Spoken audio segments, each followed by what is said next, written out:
Հարգելի գործընկերներ, սիրելի հայրենակիցներ, այժմ գտնվում եմ Վաշինգտոնում, այստեղ փետրվարի 2-ից 3-ը կայանալու է միջազգային կրոնական ազատության գագաթաժողովը,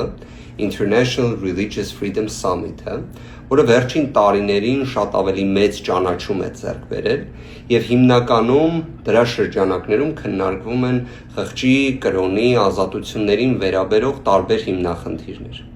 Իհարկե, այս տարի այս գագաթաժողովը Հայաստանի Հանրապետության տեսանկյունից էլ ավելի մեծ իմաստ է ձեռք բերում,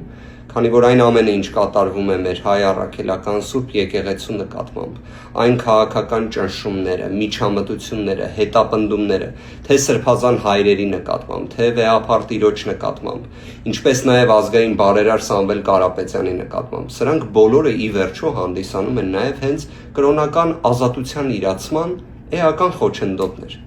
Իհարկե նաև կրոնական ազատությունների տեսանկյունից հնարավոր չէ չնշել նաև այն ամենը, ինչ մենք ունենք այս պայծրությամբ Արցախում։ Այն է, որ ունենք եկեղեցիներ, վանքեր, որտեղ նվազագույն կրոնական ազատության իրացման հնարավորություն չունենք, նույնիսկ աղոթք անելու հնարավորություն չունենք։ Սրանք բոլորը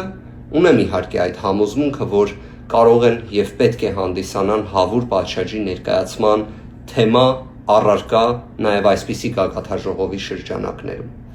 Փետրվարի 2-ից 3-ը տեղի ունեցող գագաթաժողովին նաև հնարավորություն եմ ունենալու ելույթով հանդես գալու։ Լրացուցիչ զարգացումների մասին ձեզ կտեղեկացնեմ, շնորհակալ եմ շատ, Աստված բոլորիս պահապան։